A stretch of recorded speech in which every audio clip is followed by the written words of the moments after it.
Sergeant Owens, permission into your patrol vehicle? Affirm. All right, let's go. We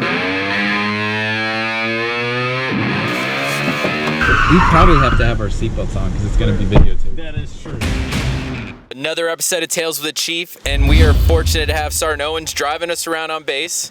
And I'm here with Colonel Abercrombie. Why don't you tell us a little bit about yourself, sir? Colonel Pete Abercrombie. I'm currently the 56th Mission Support Group Commander at Luke Air Force Base. I'm a 21R, which is a logistics readiness officer by trade, and I've been here at Luke for 2 years. It's interesting. I had this great location picked out for this interview, and you told me, no, we have to do this in the back of something that belongs to the MSG, and fortunately enough, we picked a patrol car. So we're going to do the first Tales with the Chief on the road. This is absolutely amazing. Can you just tell me a little bit about why you joined the Air Force? I grew up in the Air Force. My dad joined the Air Force when I was 1 month old. When I left for college, he was still serving. He retired as an E8, 22 years of service. Just grew up in this environment, and I just loved it.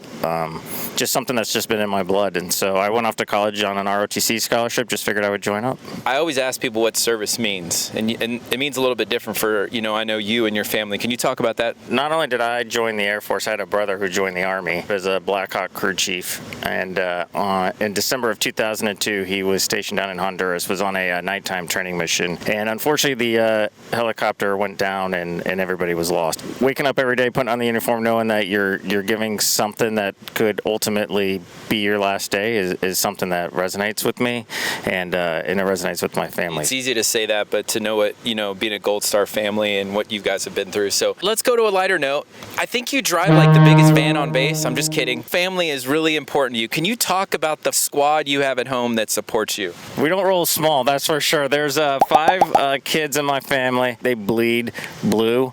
They are all into the Air Force, and so that's what makes it easy to go to work every day, is because I have fantastic support from not only Jesse, but the kids support what I do. I love that you said they bleed blue, because I thought you were going to say they bleed scarlet red for Ohio State, but I'll go with blue. Blue is a lot better. Can you maybe talk a little bit about what it means to be about to sign out, to hand that over to the next generation of airmen? So the one thing I've been most impressed with is this next generation that's coming up. The motivation, the ingenuity that this next generation has, and the desire just to get things done is just utterly amazing. Can you just culminate what it means to serve this wing, this MSG, and what you're going to miss most? When you think of Luke, you think of the heat, right? Everybody complains, well, it's really hot, but we have airmen in the MSG that are out every single day in the heat making the mission happen, and they know what it means to launch these jets. They know what it means to build the next generation of the 5th generation fighter pilot. They know what it means to be a combat-ready airman. Well, sir, I'll have to say, we're going to miss Team Abercrombie. We're going to miss seeing Jesse shuttling those kids back and forth every day,